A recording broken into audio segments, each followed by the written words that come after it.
I actually went and spoke to my mom. I went to her and I said, this is too hard for me.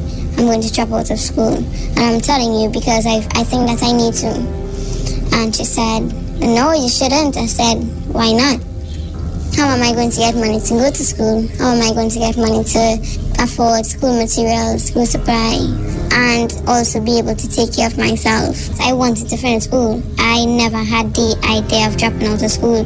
I always wanted to be able to finish school with my subjects and be able to move on with my life and actually make something out of myself. So growing up, I would never have the idea of dropping out of school. And I loved school as well.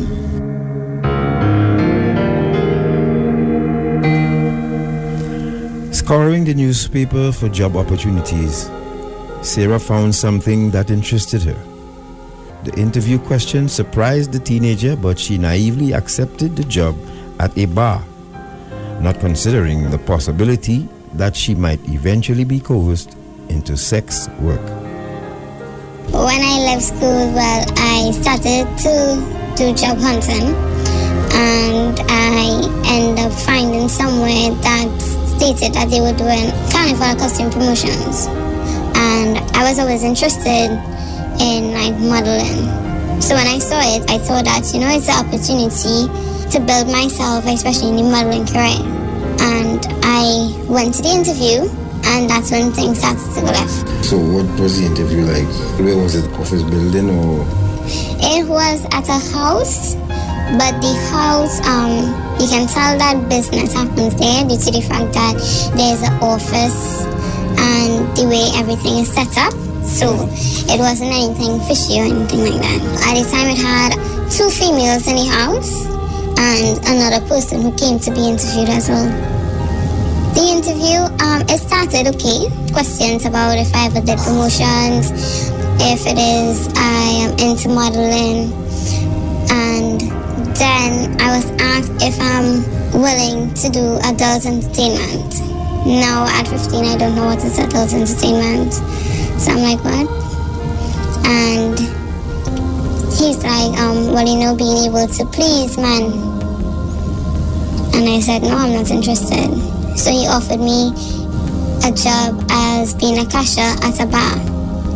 So I took the bar job, the cashier job, instead of having to do the adult entertainment. But while I'm there, the other person is a female who came to be interviewed. While we were sitting waiting for him, she told me that they do adult entertainment as an escort and all of that. And I was like, I'm not interested. I'm just going to do the bar job. While employed at the bar, Sarah was being carefully groomed by the owner and gaining her trust. It took less than a month for him to coerce her into servicing a client. Although she was uncomfortable about what she was being asked to do, Sarah was already convinced that she had no other option. It starts off okay, and he started to basically flirt with me. Flirt as in he would always message me, or like, you look nice today, or try to, you know, talk to me nice, and always trying to be a gentleman. Were you okay with the flirting? I actually started to like him, so I guess I was okay with it at the point in time. He would always give me attention, always give me things that I'm actually seeking for. He is that type of person to read a person and know exactly what it is they want or what they need. So if it is he thinks that you're lacking attention, he'll be able to give you 100% attention. If he thinks that you're lacking love, he's the person to give you all the love that you need, so that you'd always think that this is the person for you. And how did the other girls feel about that? They started to become very jealous, so they would always try to create drama when I am involved, and he would always defend me, always pick up for me. So if they come and be like, why did you do that? You're not supposed to do that. He would look at them and say, leave her alone. She could do what she wants. So all of that got me, you know, thinking that he's actually on my side. What manner did he pop this big question to you? While I was working, he was looking all stressed. So I asked, what's wrong? And he said, I have a who actually wants a job to be done, but I don't have anyone to go do it. I said, oh, okay, so what's wrong with the girls? And he said, well, you know, one is supposed to be working in the bar, and the other one, she's apparently on her period. I said, oh, well, I will work in the bar for the person who's in the bar, and she can go ahead. I'll hold on for her. And he's like, no, she can't. Would you be able to do it for me, please? I don't have anyone, and I really need you to do it for me. I can't lose this customer. And he kept begging, or pleading, until I eventually said, okay. So what you had to do to prepare? I just went home. When I went home, my boyfriend wasn't home. Thankfully, so I didn't have to explain anything to him. I just got home, changed my clothes, and I went back to meet him. And when it says we were on our way, he gave me the rules, as in no kissing, always use a condom, no exchanging of names, contact numbers, emails, anything like that.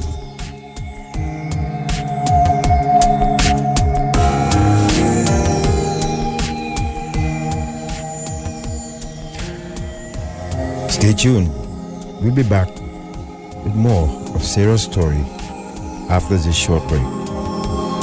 Listen to Dependency, where every life is a biography, on I-95.5 FM. Morning. Listen now, I've noticed something out. Them new people on the Bobby Road. Where's that? Girl, the man that he passing up and down in front of here with a set of woman. I really noticed some women living there, you know. And they can't even say as much as good morning.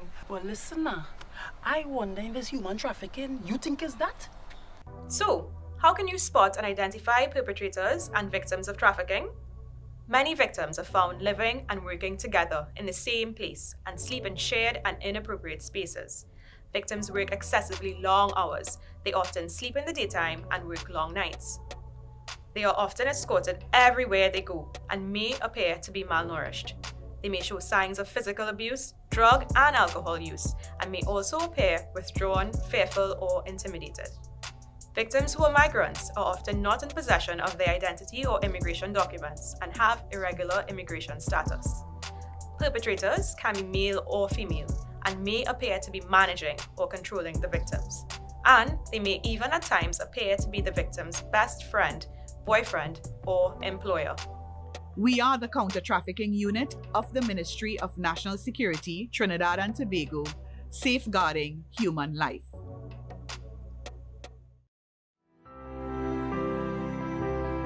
Children are our most precious resource. We must protect them from anyone that would do them harm, place them in danger, or neglect them. You can help. Know the signs of abuse at home, within institutions, and within our communities. Contact the Children's Authority if you suspect a child's rights are being violated. We can help our children by just speaking up.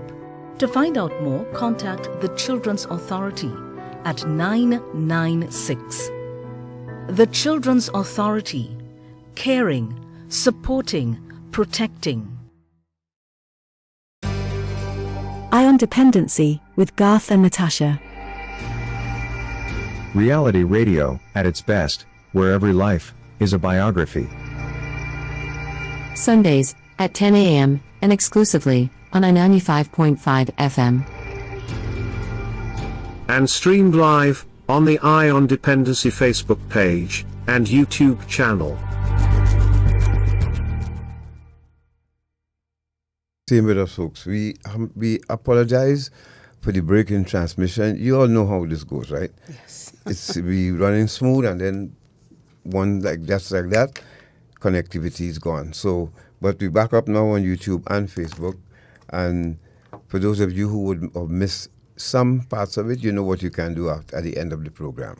Just come back to the page and listen to it from the start. So you just heard the first part of the story. And you heard where Sarah ended up. So I hope the one of the words that should jump out at you right there now is the word customer. That's a powerful word. We talk about that when we return from part 2 of Sarah's interview. Without further ado, if you're just joining us, you're listening to Dependency. And before I say that, I hope you now make the connection when you listening to the interview. Remember, we played this already for you, but now we can make the connection with why we played it. And this happened under the second director, Miss Wheeler, and her team there allowed us this opportunity, and we thank them for that. And Jerome, who lit the match to start the journey to get this conviction by now Deputy Director of the Counter-Trafficking Unit, Ms. Dane Marie Marshall. And so, now we're connecting the dots here for you. Why we played it, now you could understand why Mr. Smith is where he is today. So, Natasha, can we go back to part 2? Yes, absolutely. This is part 2. It's a little longer. It's about 20 minutes. So please listen in carefully and closely.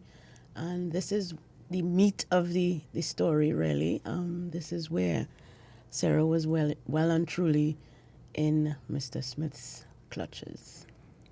You're listening to Dependency. Sarah. Welcome back to our interview with Sarah, a sex trafficking survivor. Her story is being told in commemoration of World Day Against Trafficking in Persons on the 30th of July.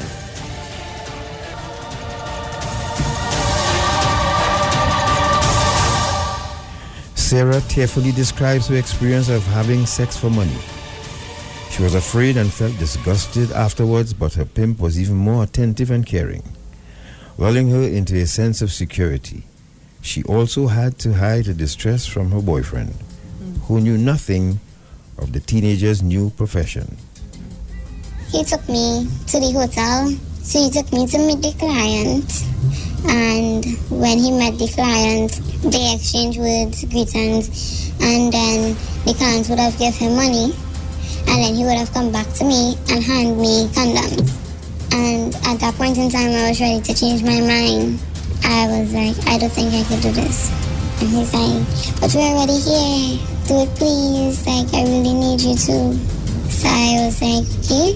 And I went to get the job done. The client took you up to his room? Yeah. We went up in the elevator. There was an awkward silence where no one would speak or look at each other directly. And when we got to the room, he just offered me water. I said yes. And then, well, yeah. Did you have to prepare yourself physically and mentally for this? Physically was just the appearance. Mentally, yeah. I had to prep talk myself. As in, just go in, get it done, and that's it. And how long did that visit last? Well, he paid for our session, but it lasted like about 30 minutes, if so long. You were scared in that room with this person alone?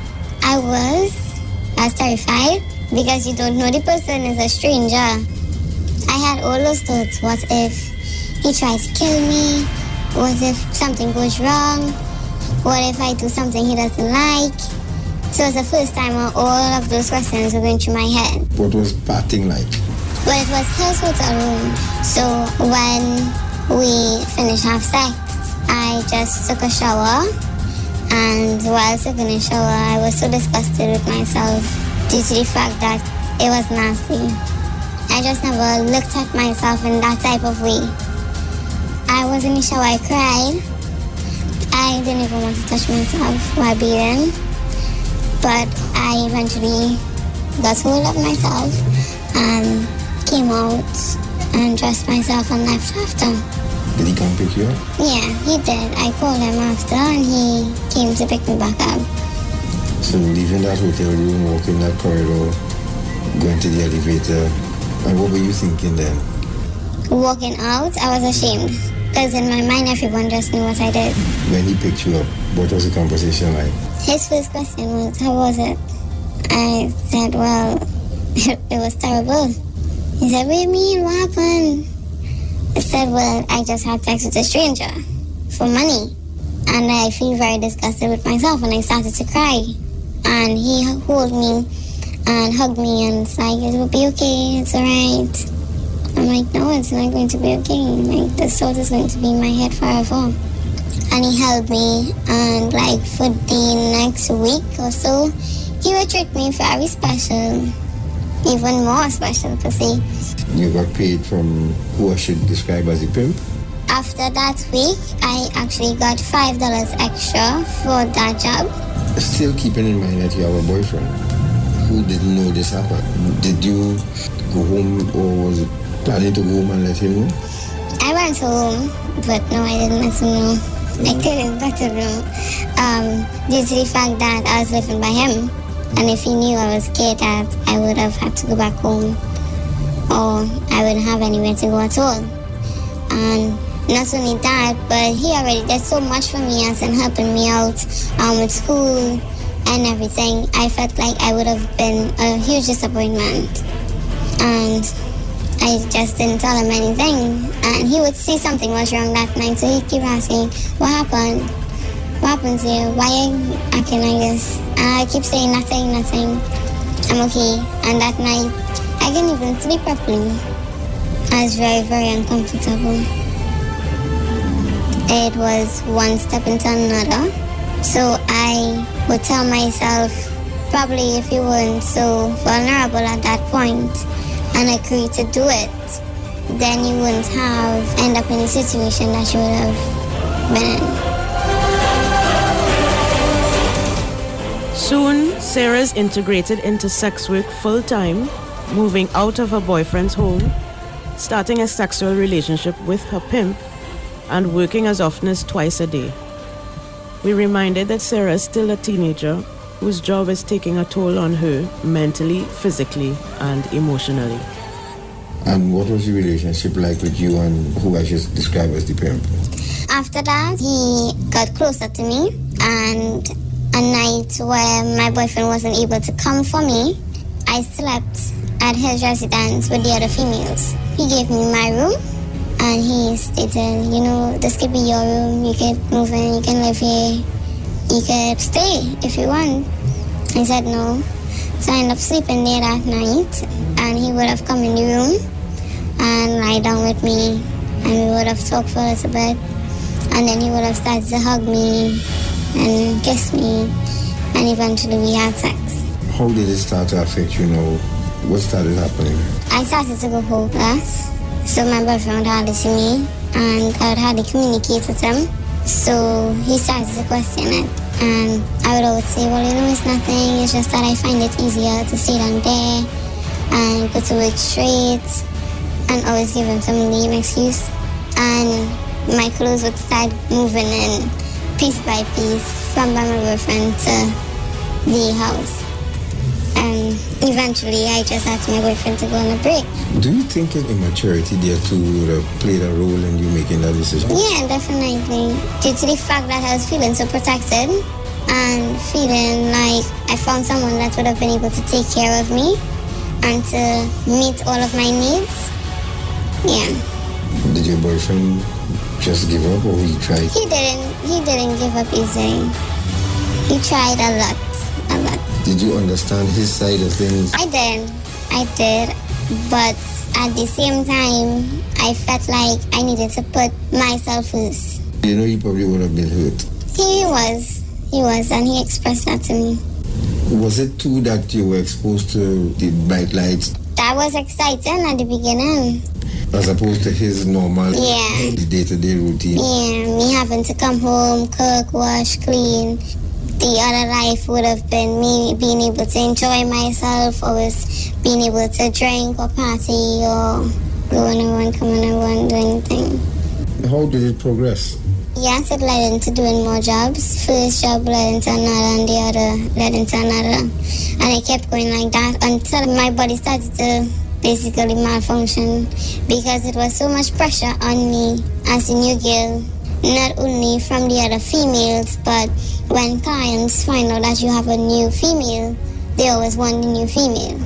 So it would be a bunch of clients, and all of them would want to be with me.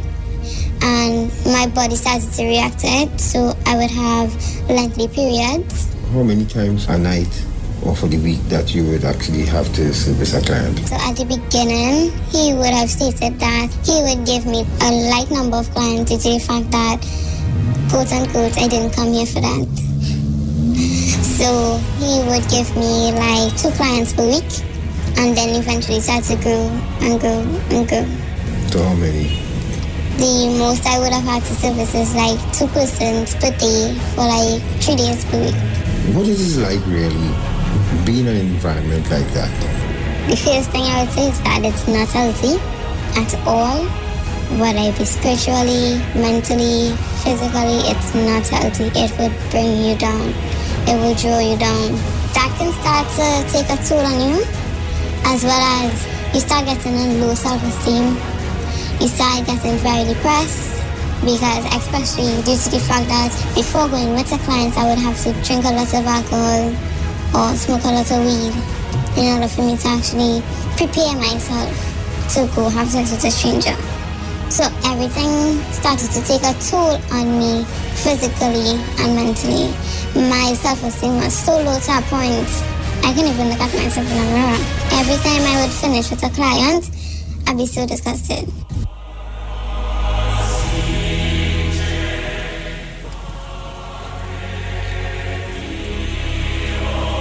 The physical changes to Sarah's body while regularly performing sex work were made worse when she was inspected to make sure she wasn't lying about being on her period. Now, you said you had erratic period. How did that affect the job? That started to become an issue as well, due to the fact that when I'm on my period, I'm not able to actually do jobs. So I'm actually not bringing in any money. So I'm basically just working as a bartender. So that would become an issue. So if I do ask him for something, it would be like, I need to get this. He'd say, you're not doing jobs. So how do you expect money to do this? So, but at the end of the day, I have been doing jobs as well as I'm still working at the bar. And he'd say working at the bar doesn't bring in as much money. So you weren't getting paid as before either? No. After about the second job I would have done, as well as working at the bar for approximately 2 months, I would have stopped getting paid. After we had sex, it would have become, we're in a relationship now. I'm your boyfriend, I'll be able to take care of you. You don't actually have to get paid. If you want something, you can come ask me. How do you feel about that? I felt very controlled, because when you're doing a job, you want to get paid so that you can do your own thing. You're able to, if it is you need to go get something to eat, you can just go get it. If you have to go do something business-wise, you can go do it without having to ask someone to give you the funds and then you go do it. Right? So I was feeling very controlled, which made me tamper my ego. So it was very uncomfortable. Very, very uncomfortable. So when you said you had your period and you couldn't work, of course, he may not have believed you, but you think that you're making that up, right? So she would want to check my period to see if I'm actually on my period. She'd want to check my pad to make sure I'm actually bleeding, which was invaded my privacy. No female would want someone checking them to see if they're actually on their period. That's very uncomfortable, as well as I felt disrespected. Having endured so much psychological torment, the final straw came when an incident of physical abuse from her pimp prompted Sarah to get out of the situation for good. Of course, it wasn't a pleasant departure, as Sarah was forced to leave without all of her belongings. What made you decide, to put your foot down? So he would have hit me on different occasions. He hit me on 3 occasions, 3 different ones, and the last one was because he had a friend, which is also a client, and it was his birthday, and we would have gone up to his friend's house. It would have been me, him, and one of the other girls. And while on our way, he asked me, are you on your period? Now I know once I get this question, it means that I have to work. Once I get that question and I'm not on my period, I have to work. So he asked, are you on your period? I said no. He said, okay. So I already have in my mind that I have a job to do. So when we reached his friend's location, we would have sat down and they would have drank and all of that. He and his friend got up and his friend would have been handing him money and he would have said like, no, it's okay, it's your birthday. And I heard this from across the floor and he told him, no, keep the money. So all of that had me thinking that I had a job to do. So when they finished conversating, his friend came over to me and said, so it's my birthday, what are you going to do for me? What are you going to give me? What's my birthday gift? So he was like, let's go upstairs. So I like, okay, I got up and I went to do the job. So when I came back downstairs and we left, he stated, I didn't tell you to go and do a job. I didn't tell you have a job to do. I'm like, what? Once you asked me if I'm on my period, I know that I have a job to do. And when we were going upstairs, you didn't actually say anything. You just left me. And he's like, yeah, because I didn't tell you to go, so you just do a job for free. So he was upset for that, as well as the other female that came with us. Apparently they went to the grocery and she picked up something without asking him. So he would have got upset because of that as well. So when we got home, he just basically tripped and he started to beat the both of us.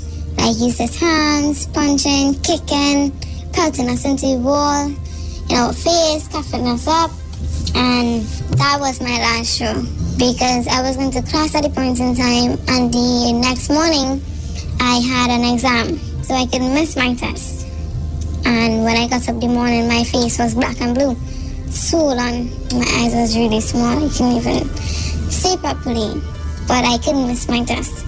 So I had to use my hair to cover my face, as well as keep my face down so nobody would notice. I went and I got my test done. I went to the bar. So I went to do my shift and I said, I'll be leaving. I cannot take any more of this. I will be leaving. His response was, okay, go and pack your stuff.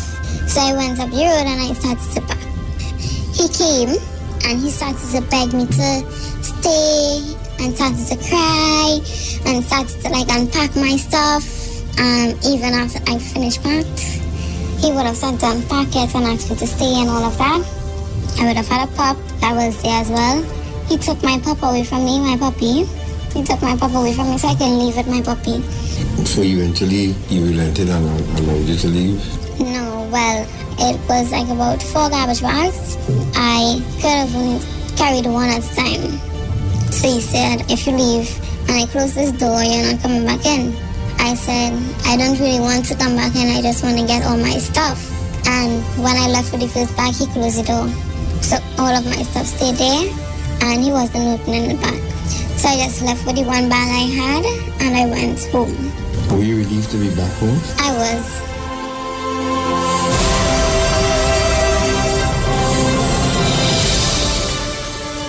Thankfully, Sarah's story does have a happy ending. The perpetrator was arrested for abusing and holding women against their will, and Sarah cooperated with the police when she was contacted. Sarah is relieved that her pimp is behind bars and was in high praise for the swift action of law enforcement. She is building her life now, working and pursuing the education she turned her back on years earlier.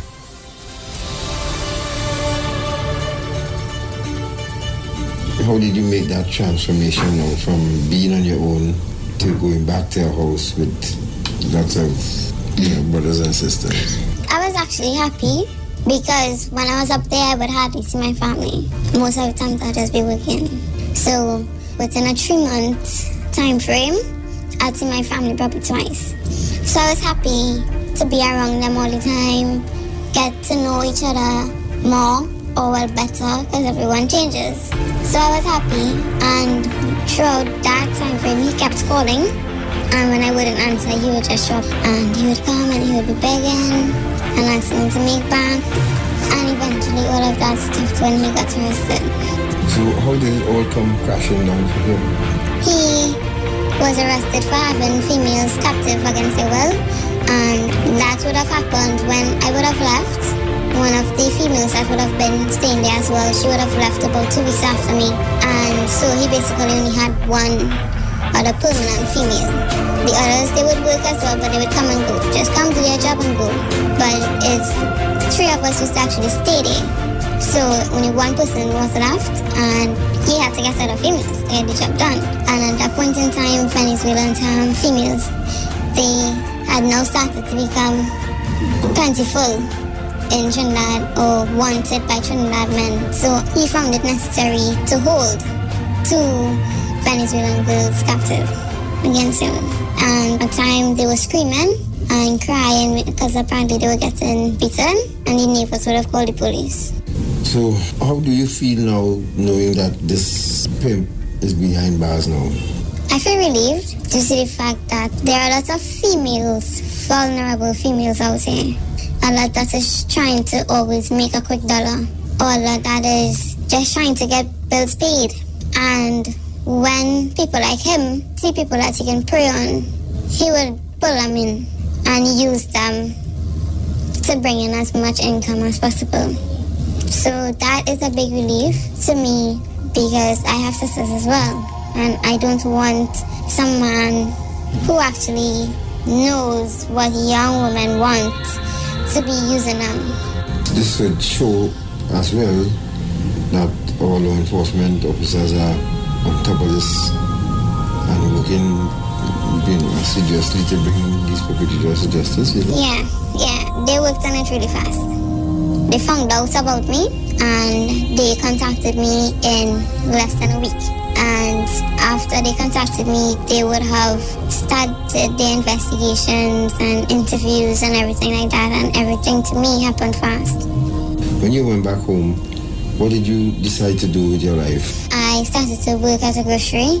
I was a cashier there, so I worked there for a little while to bring in income, as well as I wanted to start back to go to classes so that I could actually get my subjects. And that's when everything started to become good again.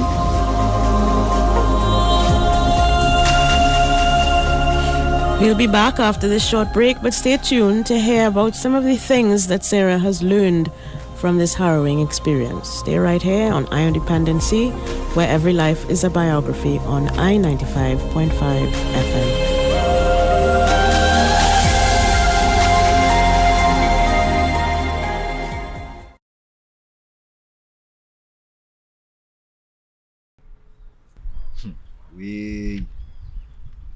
The sex trafficking is a serious thing, you know, boy. Sex trafficking? I thought it was only human trafficking it have. But what do you mean? No serious thing, boy. Where you get that from? I don't know about human trafficking, not about sex trafficking. So how can you spot and identify perpetrators and children who are victims of trafficking? Many victims who are children do not look like under 18 years old. Child victims often move escorted around alone or in small groups.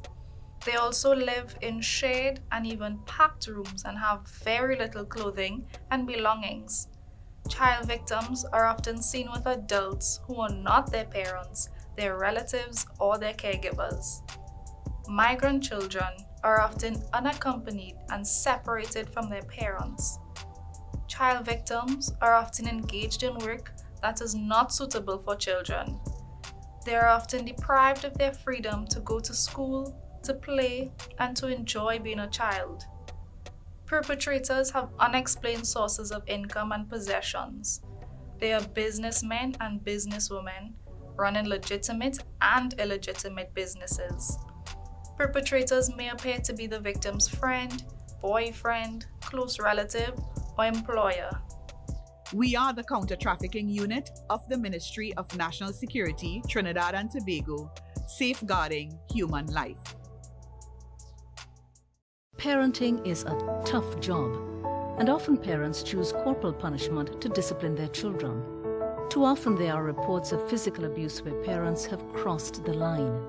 The aim of discipline is to educate children about behaviors that are acceptable. So consider the following. Speak with children about what is acceptable. Provide choices.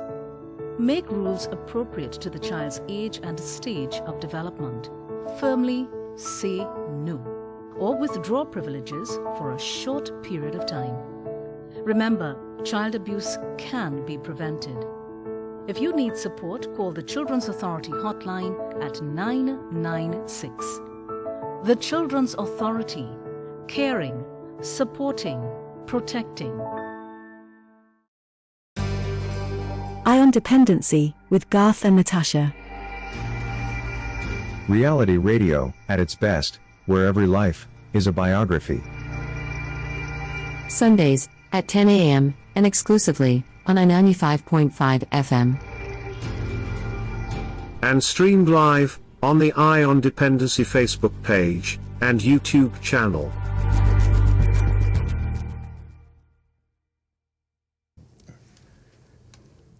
Thank you for staying with us. This is Eye on Dependency, and we are happy to share the survivor story of Sarah, a teenager who was trafficked for sex in Trinidad and Tobago.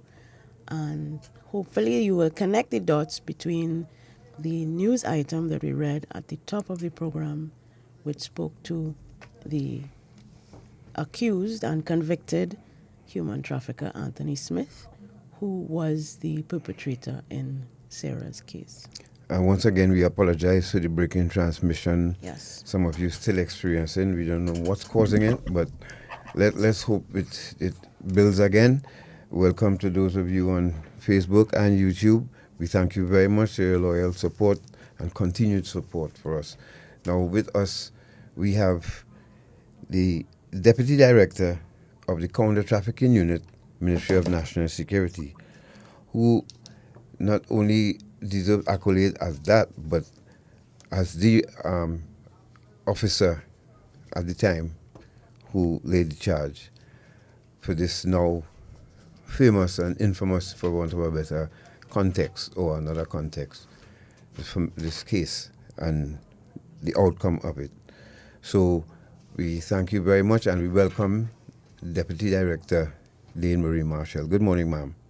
Good morning, Garth and Natasha, and good morning, Trinidad and Tobago. Thank you very much for joining us. Well, I know that for some people it's the first time they're hearing of this journey, but the Sarahs out there that we just heard about from this interview, tell us your thoughts and what are your advice to the people of Trinidad and Tobago? Yeah, most definitely. I think what is important about airing Sarah's story is recognizing that it could happen to the child next door. It could happen to your child in the home. And it was important for us to really bring that across to the national public today, so that we would now really engage in that kind of conversation as to how do we now protect our children from situations that we may have perceived as a normal situation, where a child goes off seeking employment during the holidays or just operating within that vein that they want to do something better in their lives. Now, in the world of trafficking in persons, and one would wonder, how was that trafficking? So in trafficking, we look at situations of the act, the means, and the purpose. And I like, when I'm lecturing, to tell people, when you think about baking a cake, there's particular ingredients that you need to bake a cake. If there is no sugar, there's no milk, there's no flour, what kind of cake we going to get, right? So in the law enforcement world, we talk about the ingredients to constitute an offense. The ingredients to constitute the offense of human trafficking is the act, the means, the purpose. So let's break it down. In the form of the act, and we could get that, and it's not Deputy Director Dame Marie Marshall saying, or Dame Marie Marshall, the person who got the first conviction, but what the legislation tells us. It tells us that the act is recruitment, transportation, transfer, harboring. So I'm breaking it down, Garth and Natasha, for our listeners this morning. We don't want to get them bored by the statute, right? So we want them to understand that recruitment. So Sarah speaks about getting this information on an ad in the newspaper. Trinidad and Tobago, that was recruitment. That was recruitment. putting an ad in newspapers, especially when you as a trafficker have the intention of doing something illicit, illegal, wrong, formulates the whole concept of the recruitment at that time. It begins at that time. Transportation. Sarah speaks about he carrying her to the hotel. Transportation. Transfers really speak to the movement of persons between, so the buying and selling of persons within the whole situation. So you find persons recruit. So in the process of where Sarah was probably sold to somebody, that would have been a transfer of the trafficking victim. Harboring. Sarah told us he invited her to stay at his home. He felt that it would be easier for her to operate in the bar once she's in close confines with him. But what he actually did was control her movement by harboring her in that confined space. And the receipt, accepting her in any aspect, was forms of his recruitment. And now the law says that we don't need all, we just need one. We just need one. So we had a pick of any one of those acts in relation to this investigation in regard to Anthony Smith. So we now go to the means. And in the world of law enforcement and crime, we know the actus reus and the mens rea, and that is terms that speaks about the act and speaks about the mental state of somebody, the guilty mind they call it. And in trafficking in person, the means constitute particular things. And it's just to guide persons. So they say threat is a form of means. So the act of abuse on Sarah and the other girls was him really constituting some measure of threat and force on them, right? And it moves into the other concept, the use of force. Forms of coercion. Sarah spoke about how he coerced her in the first interface. He needed her, and he begged, So she spoke about that measure of coercion. The abduction happens. This didn't happen in the case of Sarah. Fraud and deception. And we could argue that point. The abuse of power, and most importantly in this matter, the abuse of the position of vulnerability. But you know what? In the case of Sarah, who was a child, law enforcement do not need to find these points here. In cases of children, the means is not necessary to constitute the offense. So although we had those things glaring in the evidence, we knew that these situations were not necessary, but of course we ensured that the judge and jury understood that it was still present. And of course, the purpose. Why would you want to constitute an act or a means? What is the purpose of this? And it is to exploit someone.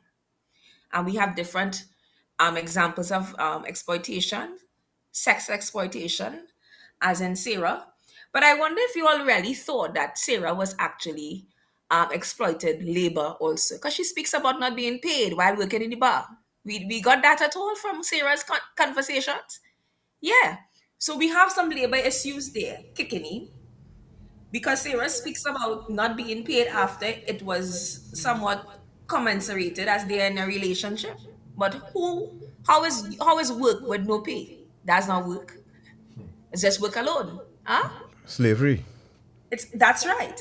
Yeah. So, and then we have the domestic servitude. We have situations of death bondage. We have situations of organ harvesting. And we spoke about those things last Sunday while the director, good morning, Director Alan Miguel, as I am calling her name, as we were in studio talking to Trinidad and Tobago about trafficking in persons. So Sarah really gives a good synopsis of what really happens, and it's a synopsis that one could really understand, because she's a Trinidad and Tobago local girl in a situation that we would find many of our Trinidad and Tobago teenagers faced with, where they wouldn't go out and seek some measure and man of employment to assist themselves in the home, so I don't know if I did a good job, God. I know you and Natasha, Yes, it was very clear and concise. I think the more often we repeat these tenets of human trafficking, I think the more it is starting to sink in.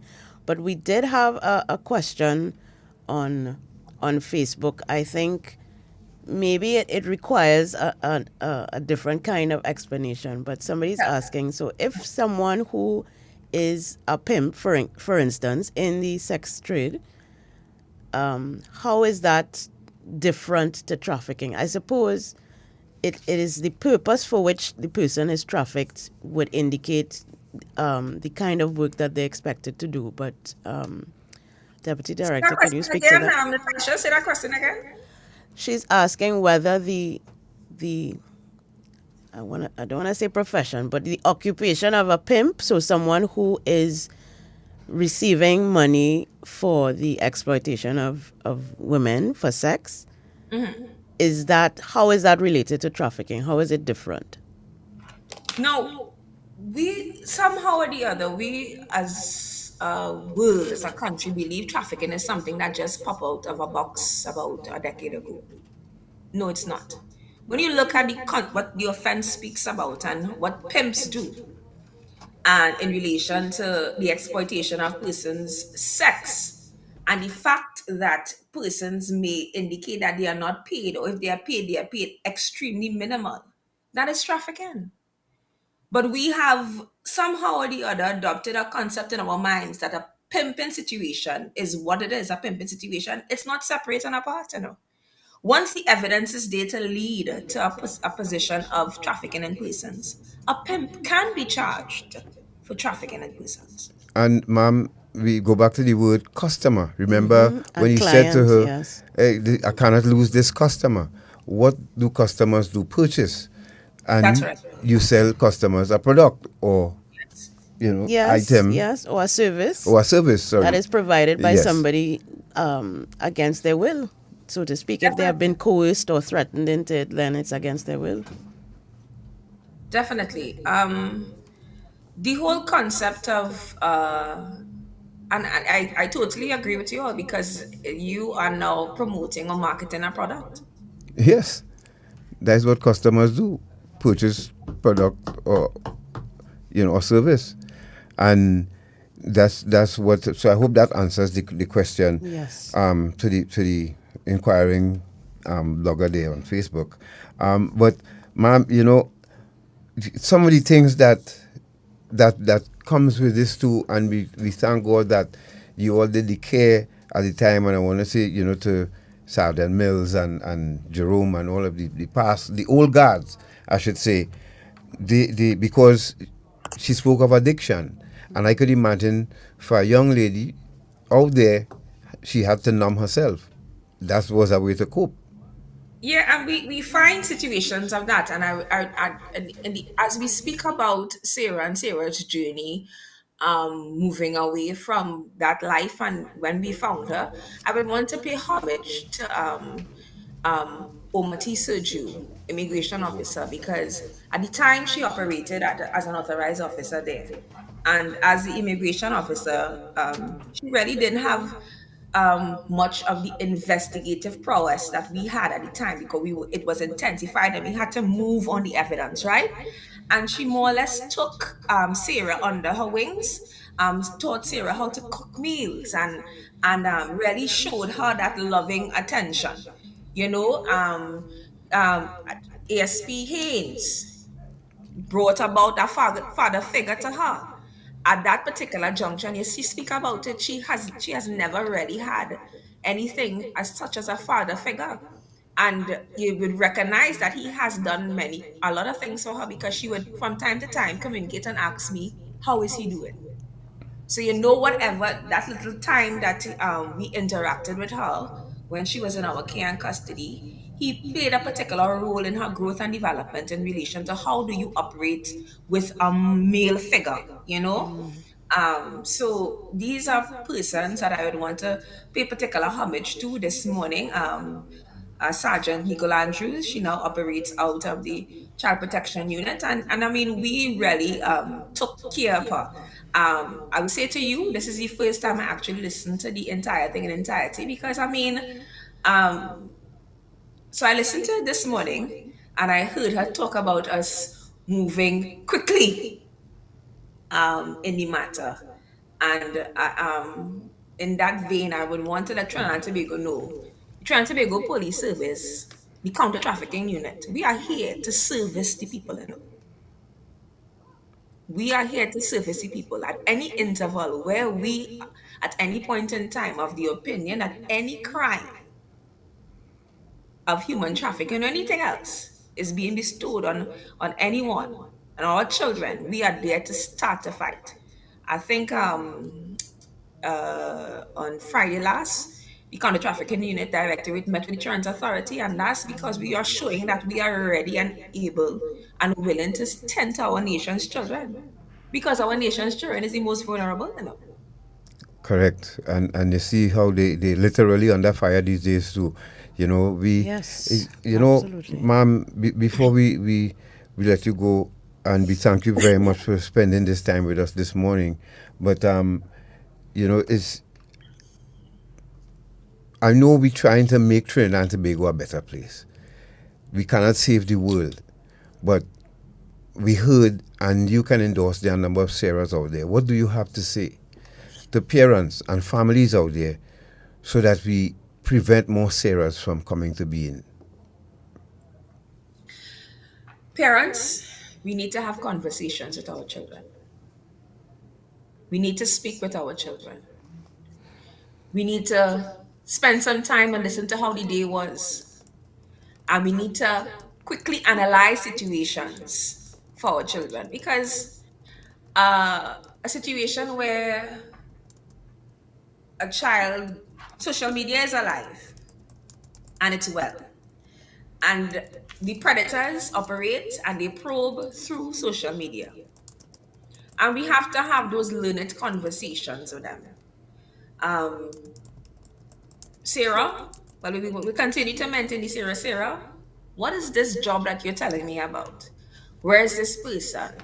Where is this?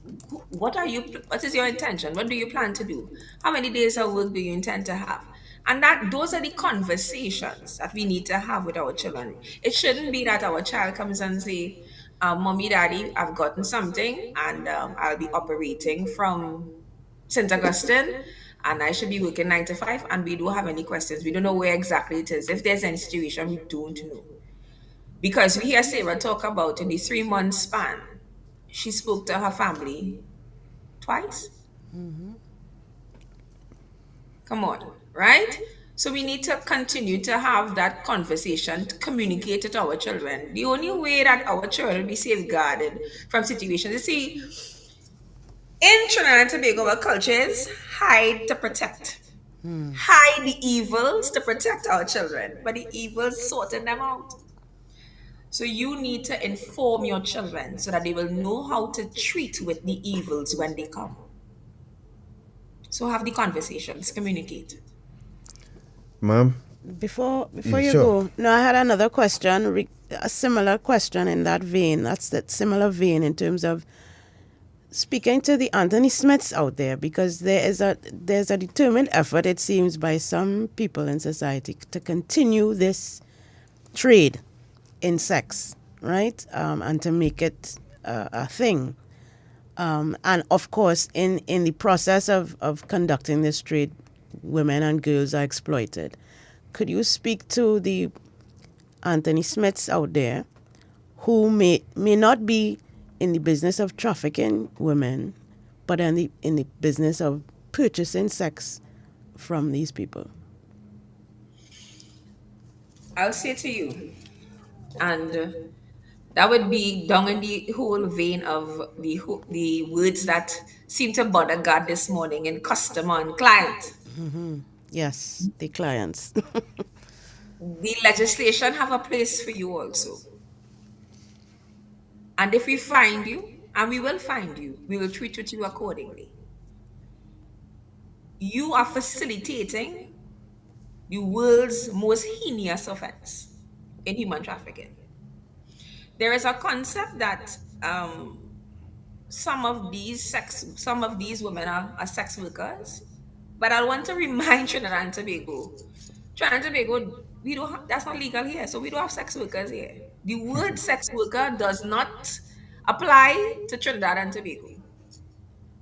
So at any interval where you find yourself having to pay an individual, a third party individual, to have some sexual interaction with somebody else, you are facilitating trafficking in persons.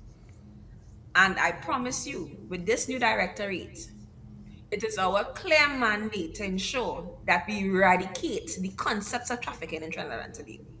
And we will find you. All right. Yes, Well said. and well said. And Aracelius, yes, we agree. Commercial sex is not normal. And as the deputy director said, it is illegal as well. So, if you are engaged in that trade, either as a customer, client, or pimp, the CTU wants you to know that you're under the watchful eyes of the CTU. And as well, we're going to play it, ma'am. We have a 9-minute segment of Sarah wrapping up when we ask her what advice would she give to father, mother, family, and, so if you don't mind, stick around with us to hear that part of it, and as we wrap up and probably take some calls as well. Would you have time to spare with us for that? I would sincerely try. All right, so I think Sarah's contribution here, and I would implore Trinidad and Tobago to listen, because this is from the voice of a survivor. yes, And Sarah did a fantastic job in trying to get her life back together. Yeah. And she was able to analyze how she got into that situation and what she could have done differently, right? With all the resources that was and have been ever before her. And I want Trinidad and Tobago to know that Sarah is doing fine. She is a true survivor, and we are extremely proud of her growth and development. So we are also speaking to the possible Sarahs that are out there listening. You can move away from that situation and you'll be fine. You will be fine. So God, I turn over to you. right, Shortman, let's go. And to those of you who just joined us, you missed a lot, and you know what you can do. And again, we apologize for the frequent break in transmission. We hope this will be rectified soon, because we have more important programs to come. We won't want you to miss a thing. However, you can go back to our Facebook and YouTube channel at the end of the program, get the program from the beginning, and have a conversation with each other. It's a lively one going on right now on Facebook, and we appreciate that. So, Shortman, let's go straight to Sarah. Let's hear what she has to say in wrapping up her interview and her suggestions and her advice to us as a people. Let's go to that. Welcome back to our interview with Sarah, a sex trafficking survivor. Her story is being told in commemoration of World Day Against Trafficking in Persons on 30th July 2018. Sarah's advice to fathers is to be involved in their children's lives rather than merely just providing financially.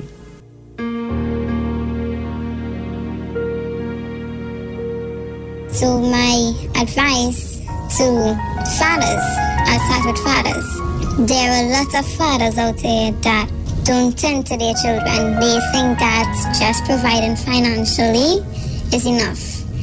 A child actually needs a father figure, whether it be a son or a daughter.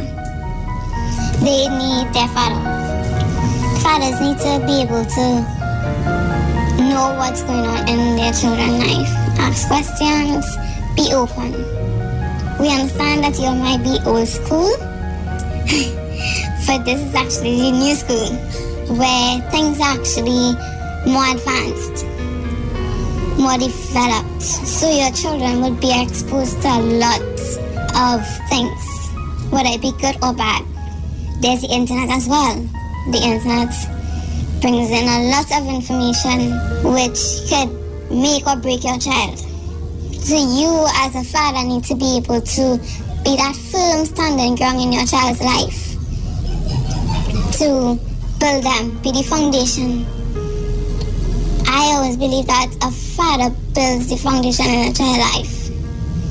There are some mothers out there that can do it, but the fathers, they are supposed to be the ones to do it.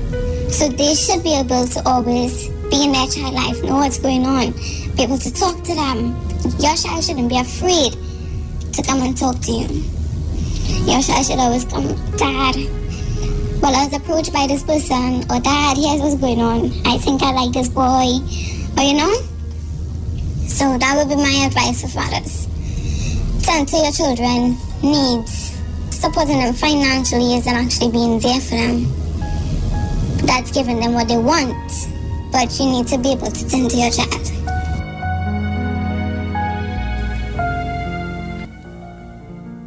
Sarah urges mothers, as the primary caregivers, to put their children first and not to abandon them or neglect their needs because she, the mother, is seeking attention from a man. My mom, she would have been independent for a long time. So it would have had times where she's actually vulnerable and a man would want to come into her life then. And she would be open to it. And she would be blinded by this person so much that she's not actually seeing how much it's affecting her kids.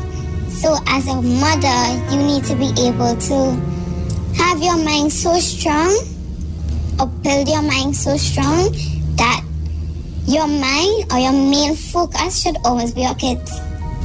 Even if you didn't have a great childhood, you should be able to always keep your focus on your children. Their well-being, their education, everything. A lot of women, mothers out here, allowing men to come into their life and take charge. And some of the men would come in and put your children on the back burner. But you wouldn't realize that because you're so into him. And that is why we'd have most of the issues where persons are actually being put in homes due to the fact that their mother wants to be able to live with this person. And he doesn't want to have kids, or he doesn't want kids around. So she would now try to seek her interest to stay with that person and put their kids in a home, or send them by a relative, not knowing that they're being ill-treated by this relative or in this home. And you're so blinded that you're not actually seeing your children crying out.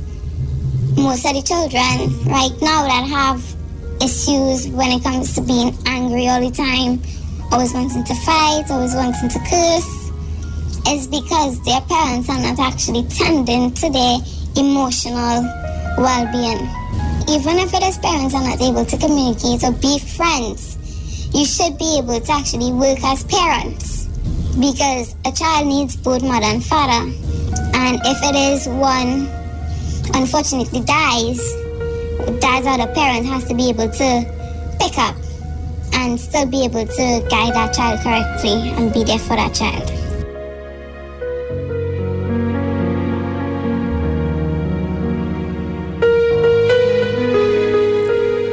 Finally, Sarah offers advice to girls and young women to speak with someone about what you're going through, or you would become vulnerable to the persons who want to take advantage.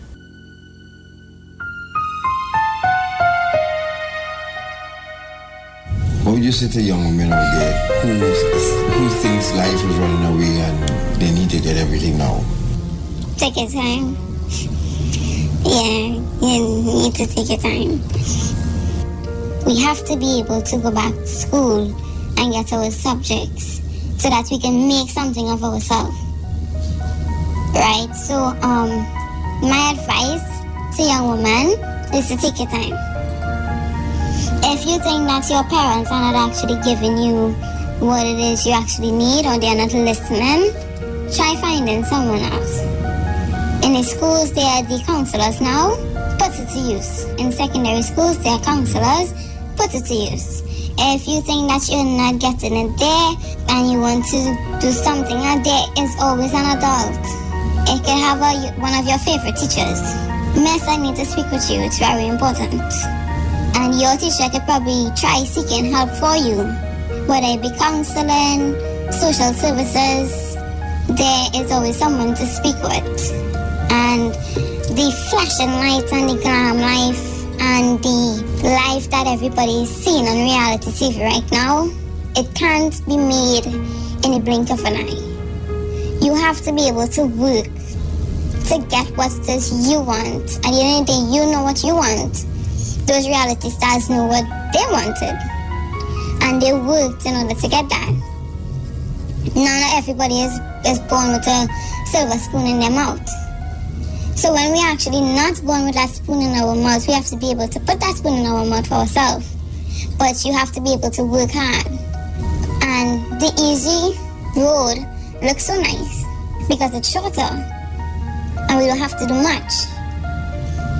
But with that shorter road, there's a lot of bumps and holes and cracks and a lot of animals and persons waiting to just grab us.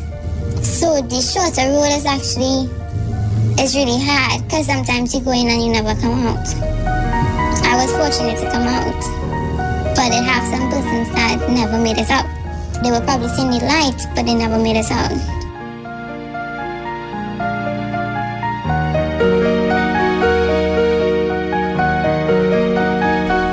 We hope you enjoyed and learned from Sarah's story, Ion Dependency's first interview with a sex trafficking survivor.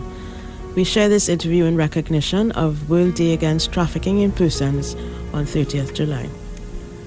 Many thanks to Sarah for agreeing to sit with us for this interview. We are all better for having heard the story. A special thank you to the Ministry of National Security and, of course, Director of Counter-Trafficking Unit, Ms. Alana Wheeler, Sir Jerome Ramdula, and the rest of the team at the Counter-Trafficking Unit. And, of course, keep up the great work. You're listening to Dependency, where every life is a biography, right here on I-95.5 FM. We'll be back. All right, so that was the part 3 and final episode, kind of the epilogue to Sarah's story, her interview that we were fortunate enough to have done with her exclusively. No one else has this interview but Ion Dependency, and we're very proud of that. And of course, the opportunity to interview her and to share the interview with you again. As you may have heard in that clip, it was first broadcast in 2018. Director, you having listened to this part, you have the last say. And before you go, if you're just joining us, folks, you listen to Dependency, and we have via video our new Deputy Director of the Counter-Trafficking Unit of Trinidad and Tobago, a unit led by Mr. Alan Miguel, who is the Director of the Counter-Trafficking Unit. His deputy is with us this morning, and she did a fantastic job in explaining to you step by step everything that you need to know. Ma'am, final word. Again, Trinidad and Tobago, this morning's Dependency really spoke to the heart of a survivor. And what this broadcast really did was for you all to hear exactly how a normal 15-year-old girl became a traffic victim and ultimately survived the trafficking. And she said it. She indicated that she got out. And I am appealing to anyone in Trinidad and Tobago who is of the opinion that a situation quite similar is happening. Please contact the Counter-Trafficking Unit at 800-4CTU. And that's our hotline. It's up and running. We have moved our physical building, but we are still functioning and operational. And as mentioned before, those who sit in a chair quite similar of one Anthony Michael Smith, recognize where he's sitting now. He's sitting in the state prison. We will find you. We will find you. As we forge together in this fight against trafficking in persons, this is a national outcry for us to really treat and deal with this. Inform us, tell us something. We will work on it. We will do it. At the new directorate, we have been working in collaboration with the embassies especially that of the Venezuelan Embassy. I want to recognize them this morning. And we understand the importance of ensuring that and understanding that every human life, we are safeguarding human life. That's the motto of the trafficking, of the counter-trafficking unit. We are safeguarding human life, and we are doing what we need to ensure that we don't have much Sarahs. And if there are Sarahs out there, the story will end like Sarah. Thank you, God and Natasha.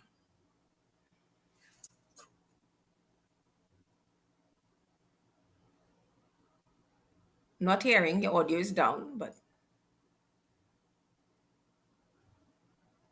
Sorry about that. Yes, Deputy Director, Counter-Trafficking Unit, Ministry of National Security, Dane Marie Marshall. Well said. We cannot add anything to that. Thank you so much for giving up your time this morning. Gary, you should have had the applause button up already. a friend Gary, when it comes to my applause, he never does have that button up. You understand? I don't know why. And I recognize that. In studio and out of studio, I can't get that applause button to upgrade. Gary, look for that. Because you need to be with us, Gary. Focus. So, ma'am, thank you. We hope, and we know from the comments that we're seeing, especially on Facebook, we thank you for educating the public this morning and for allowing us to do this interview so that we can prevent more Sarahs from emerging in our blessed nation. Thank you once again, and all the best going forward with the journey with your unit and your responsibilities. Thank you so much. Thank you, Trinidad and Tobago, and do have a blessed week ahead. And keep your eyes and ears out. 800-4 CTU is the number. Call us. Thank you, guys. You're welcome, ma'am. Have a good day. And here's your applause. Finally. Thank you all. Take care. All right, bye-bye. Bye.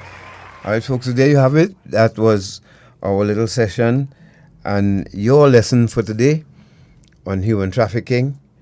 And again, as ma'am said, to all Anthony Smiths out there, think, because you know it, I know it. You know the journey. You understand the journey. Once you're involved in darkness, sooner or later it's going to catch up with you. You know that. Why you choose to do this for your living, take people's children and sell them to somebody else, we will never be able to know. And I hope, and I pray one day that we may be able to sit with Mr. Smith and have a conversation with him when he's settling and understands his journey, his faith in the prison, and decides to then, and only then, we'll be able to find out what goes on in the mind of a person, man or woman, who would do that to a child or another human being. It's mind-boggling, but hope one day to find out from them. In the meantime, to you Sarahs out there, and Anthony Smith, think of your journey. And think of the young man. He's still young, 38 years. But now all he can wear is a blue pants and a blue shirt, navy blue. For the next foreseeable lifetime, which is 75 years he was sentenced to, which is 15 years times the 5 counts of trafficking. We don't know if he will be excused for good behavior. We don't know. But for now, he's facing 75 years behind bars. Think about your life going down the drain like that. Think about it. That 6 months I spent in prison, it woke me up, right up. And I don't wish it on my enemy. And I don't wish what happens to Sarah on anyone, whether you support Dependency or not. Don't wish it on you and your family either. But think about your life being taken away. And you can't do anything again. And as we like to say here, JFC for the rest of your life, when you get it. Let's go to a break. And I want to address something before we close and we take your calls. But Martin George from Tobago, I have something to say to you very politely and respectfully, sir. After this break, when we return. Before we do, I just wanted to note as well, we had a comment on YouTube. Please do not, if you're a parent or guardian and you're having issues with your teenager, please do not call the CTU. contact the Children's Authority. Right. They are the right agency that can help guide you if you're having parenting issues with a teenager or child or young adult, right? If you suspect that there's human trafficking going on with your child, then it is at that point, or in your neighborhood, it is at that point that you contact the CTU. Yeah, Children's Authority, which is one of the CTU's partners, is the agency that you should contact if you're having parenting issues and you've realized that you're having some issues with your teenager or young adult. Contact the Children's Authority. Let's go to a break. We'll be back. Morning. Listen now. Has noticed something out.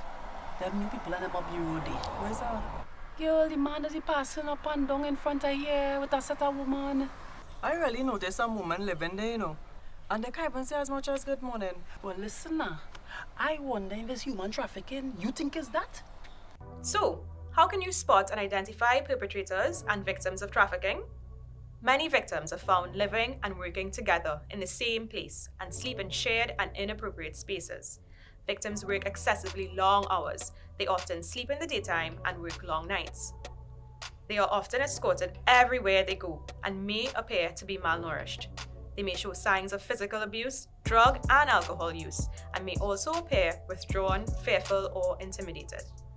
Victims who are migrants are often not in possession of their identity or immigration documents and have irregular immigration status. Perpetrators can be male or female and may appear to be managing or controlling the victims. And they may even at times appear to be the victim's best friend, boyfriend, or employer. We are the Counter-Trafficking Unit of the Ministry of National Security, Trinidad and Tobago, safeguarding human life.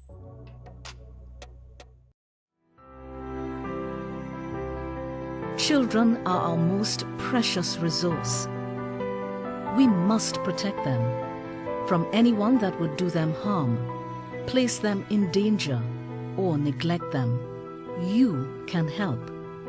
Know the signs of abuse at home, within institutions, and within our communities. Contact the Children's Authority if you suspect a child's rights are being violated. We can help our children by just speaking up. To find out more, contact the Children's Authority at 996. The Children's Authority, caring, supporting, protecting. Eye on Dependency with Garth and Natasha. Reality radio, at its best, where every life is a biography. Sundays at 10 a.m. and exclusively on 95.5 FM. And streamed live on the Eye on Dependency Facebook page and YouTube channel.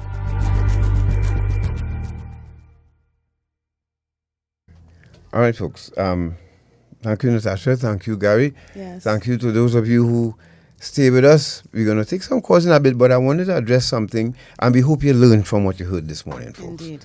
We hope you learned. And we will post the entire interview on on Facebook and YouTube, so that if you wanted to go back to it and hear it uninterrupted, it's about 45 minutes long in its entirety. So, yeah, we'll post it there for you to see and like and share as well. Right. So, Mr. Martin George made a comment, and I'm referring to President Commissioner of Police Earl Christopher, and doing a little reverse psychology by asking her to leave a legacy for Tobago by solving crime in Tobago. Mr. George, I hope the commissioner don't take that chain up and feel she could come and play Superwoman in Tobago for you because you decide to call her out to do that now. Is there no police in Tobago?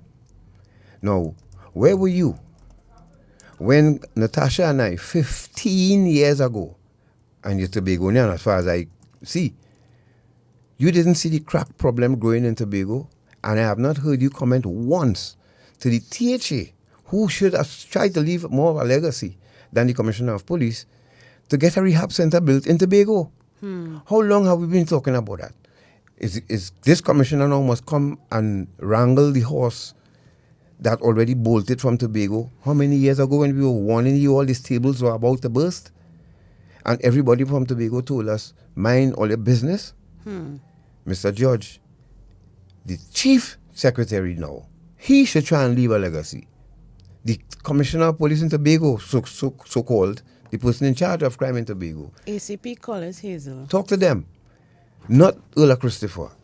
Because you all sat there even before Mr. Simon, even before, Mr. Hazel, even before him, and even before that person too. You also, let me start from since Ho Choi Charles was chief secretary. You all sat there and not understand that with tourism, crack cocaine abuse will escalate. Yep. We warned you all. We begged you all. We asked you all. Listen to what he had to say. If it is that you want to, start to transform Trinidad and Tobago in terms of tackling crime and criminality, start with Tobago as your model and you have Tobago marked as safe and secure. Even for the Trinidad visitors who come to Tobago, that is one of the biggest attractions that they come for. They come so that they could relax. They could, sleep without wondering, well, is somebody going to, break down my door and, have a home invasion? They could go out at late and lime and, they driving back home. They don't have to keep looking behind them to see if anybody's fall. That's a major selling point of Tobago. If we lose that, then really and truly we have very little to go with. No, Mr. George, let me tell you this. I've been to conferences in the Caribbean. One of the problems with Caribbean islands is tourism. Tourism brings something with it. Not everybody that steps off a plane on these islands are priests and a nun. People come to have a good time. And the islands give them the opportunity to walk the street with a beer in their hand, still use the drugs that they use in the UK and the US and Canada and all these other places and far out. It comes with tourism. That is your selling point because it allows the tourists to relax. What Tobago failed to do was manage it. That is what Tobago failed. Miserably. And we warned you all you were failing and nobody listened. Each of these islands in the Caribbean have rehab facilities because here's the fallout. When the tourists come, they have a good time with the natives. Tourists not going on block and buy drugs for themselves. They have to send people. When the people buy it, they come and they line with them, they show them around, they carry them on tour, they smoke with them and think. The problem was when these people left, they left citizens or natives of Tobago with addictions. That is what you all did not cater for. So don't blame or ascribe no superhero status to this commissioner now about leaving legacy. I'm not falling for that, and I hope she don't take that chain up. Fix Tobago problems yourselves because it's Tobagonians right there. They're addicted to drugs. You all need a rehab facility or two, and you have the ambience. What you are not selling is medical tourism. You could sell that too, Mr. George. Chamber of Commerce, talk to them. And set up a proper rehab facility akin to one in, where Crossroads there? Antigua. Google it. See for yourself. The resort that is a rehab facility in Antigua. And try and put up a model like that. Why doesn't the Chamber of Commerce contribute to that? Yeah, Tobago could be a model for drug rehab in the Caribbean. Thank you very much, Mr. George. Thank you, Natasha. You understand? How about that? So, if all you could do things on your own, and you don't want Trinidad help, then why you calling on the commissioner? You all are police in Tobago. And since when are we not looking at the causes of crime? We just going straight to the police? You all allow police don't prevent crime, But they allowed the problem, Natasha, to get out of hand. Well, exactly. They allowed it too, Mr. George. You were there. Fali Augustine was there when he stood on the platform campaigning and said he has a friend who he went to school with. And he's so sad seeing him as an addict now. Where's the rehab? Where's the rehab facility, Mr. Fali, for him? Because they have to come to Trinidad to rehabilitate and to get drug treatment. Which shouldn't be. People who recuperating and rehab need family close to them. Correct. So coming to Trinidad is a waste of time, Mr. George. So get Chamber of Commerce and the business people of Tobago. Do something for Tobago. put up a rehab facility somewhere on the outskirts, nice seaside, breezy, and put it on the internet, and you will see how many tourists would accept and access the treatment in Tobago with properly staffed, run professionals who know about addiction and recovery, and set up a rehab facility. Nothing else could change it. We warned you all. So stop trying to produce a super Erla here for us now, and what legacy and look. For that, calm down. It's Sunday morning. Jesus, and as if, fix it. It's as if, crime is not rampant in Trinidad as well, sir. It's one country, in case you forgot. One country, right? And as Garth ably mentioned, the root causes of the crime problem in Tobago can directly be pointed to drug use and drug trafficking. Directly.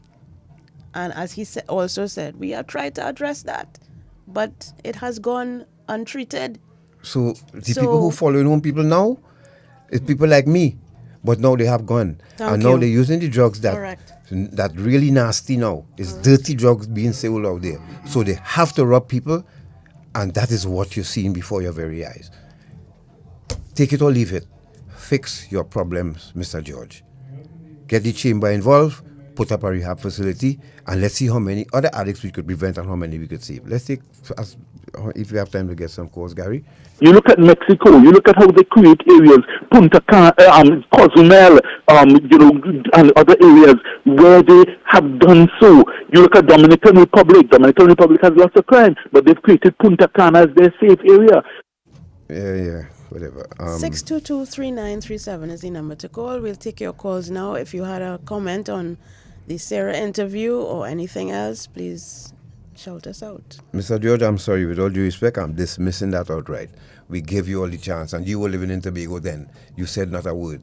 Trim said not a word. Trim met me at the airport and said, oh God, ease we up now. We don't need rescuing. Look, hello, good morning. Morning, Mr. Sinclair, Mr. Sinclair. Morning. Who follow living in Tobago then? Gary, brother, morning. Good morning. Martin George, brother Tommy.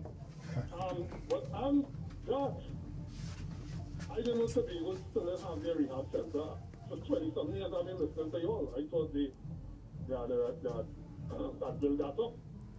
There was one at one point, but it didn't last too long because the manager at the time passed away, sadly.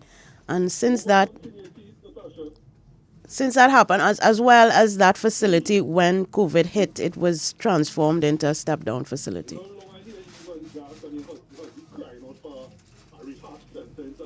Yeah. And as you see, you direct Martin in looking at that because there's something called demand and supply. Correct. And I've been hearing you all talking about this rehab center with many chief secretaries. Remember they told us to the business? Yes, they did. They told them a blinking business. They did. Even tell the member of parliament that they go, Martin, mind your business. So now the chickens have come home to roost, as the late great Malcolm X said, and everybody's scrambling. Is the Caparo Center back up running, Mr. Sinclair? Piparo? Yeah, the rehab center down there. Piparo has been converted into, we understand, a facility for children and or young people who are receiving treatment. So it is no longer a rehab facility, let me put it that way. We had a learning chance at Bigo that you can't try to solve a problem at the end. You have to realize that we have to build strong institutions and it must have continuity and consistency to deal with problems. And some things you have to leave politics out of because you must have continuity. And that's the problem. And that's why Tobago, you all have been crying out for 20-some years and there's still a rehab center. Good morning, I enjoyed the program before, the interview by you all. I listened to the program. Good morning, good program. Continue good work. Dr. Natasha. Thanks very much. And just to reiterate, Piparo Empowerment Center is no longer a drug treatment facility. That is a recent development, and it has severely affected a lot of people who cannot access drug treatment because they are unable to afford it in Trinidad and Tobago. As far as we know, that is the only facility that is state-run, so people don't have to pay to admit their loved ones. right? So that is no longer, and that is in Trinidad. So we can imagine what's happening in Tobago. Hello, good morning. Good morning. As could Alan Sang do your first investigation. Tobago saw what was happening in Trinidad and they did nothing. They let it happen. Let me tell you, I was appalled to find out that you could have put your car on the ferry, no check, no ballot, nothing, and your car goes up. I remember a guy told me his car was stolen in Trinidad and is in Tobago, they got it. And when a friend who goes to Tobago regularly tells me now they have soldiers searching and they sniff a dog jumping in your car and sniffing your engine, you have to open up. I said, they're now doing that? I said, the horse done bolt. Look at how much shooting now you're getting in Tobago. So I want to tell Mr. George, all you allowed, all your rock back. So it happening in Trinidad and must you tell all yourselves, nah, that ain't gonna happen here. So when you talking about you want the commissioner to come across in Tobago, Trinidad having the same crime. So we want the same thing, the crime to speed up. Correct. You know balling as one of your fellow Tobagonian sang. Wait, how Crusoe Kid said it? And you have no right to be balling now? Because all you know it, and you all never did nothing. When the licensing officers went over there, you tell them, all you come in to harass Tobago people. Imagine that, eh? So, all you can't handle the situation with stolen cars coming up in Tobago. Trinidad police come up like if it was Venezuelan police and you telling them, all you come to harass people? Look, Mr. George, as what George said, think it over and think it again what you say. Y'all have a blessed morning. Thank you very much. And we would like to stay on topic. The purpose of today's program was to focus on human trafficking and the survivor stories. Sarah, could we go back to that, please? Good morning. Yeah. Good morning, Captain Natasha. Yes. I mean, I just put in that as my. God. I just put in that as my little rant for the morning. But you know, I had to get that off my chest because I was really upset when I heard that, knowing how hard we tried to warn Tobago. But really the focus this morning is on the young lady, her rescue, and what the Deputy Director just said. Correct. Morning, sir. Morning, Captain Natasha. Morning. And enough respect to Miss Marshall and the young lady. Boy, you really say what a meeting past here. This morning, listening to Sarah's story, was both heartrending, but at the end, it was heartwarming to know that despite her challenges, she has survived, and she seems to have no psychological and mental battle scars after such a great period of her life. God, I love you more and more because God, well-informed people, when they stay silent, evil people run the route because that gentleman that you scolded just now, he doesn't understand that by his remonstrations, he's given the young man basket to continue his petty, childish, never see comedy behavior. Mr. George should think better. Furthermore, imagine this. The Secretary of Tourism now taking basket too. If we get autonomy, we could have called Grenada and Barbados to do what when they are disaster in the Caribbean. Trinidad is the first country to go and help. That just to show you how some people they are insular, they are not nationally minded, they are division, but be careful of what you're asking for. You want to be on your own? When push comes from, don't blame nobody, blame all yourself. Because in this in 2024, United we stand, divided we fall. Thank you very much. Is one country, let's sit together instead of talking this divisive nonsense. Good show. Safe journey home. All right. All right, folks. That's where we have to leave it. Yes. But we all hope that you learned from listening to Sarah this morning. Yes. We all hope that we can prevent another Sarah from happening or experiencing what this young lady experienced. Families out there, please, we beg of you, careful. Talk to your trainer about drug use. Talk to them. Please, men, please. If you want to have sex, don't pay for it. Try and develop a relationship with somebody and make love with them. You don't have to go to a brothel to purchase sex from somebody who may be trafficked or maybe is being exploited. You don't have to do that.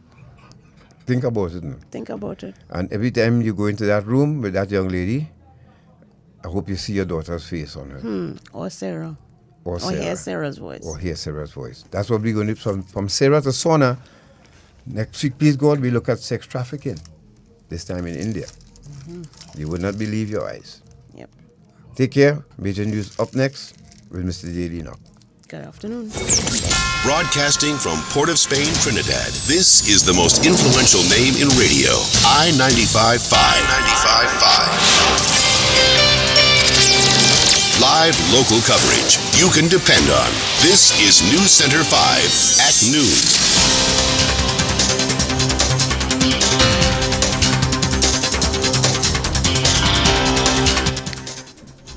An opposition senator takes the Prime Minister and his government to task over the crimes against children. Both the Chief Secretary and Watson Duke lament the increasing crime situation in Tobago. The Culture and the Arts Ministry says more than 41,000 visitors came home for Carnival. And gunshots at 2 public places in Grenada.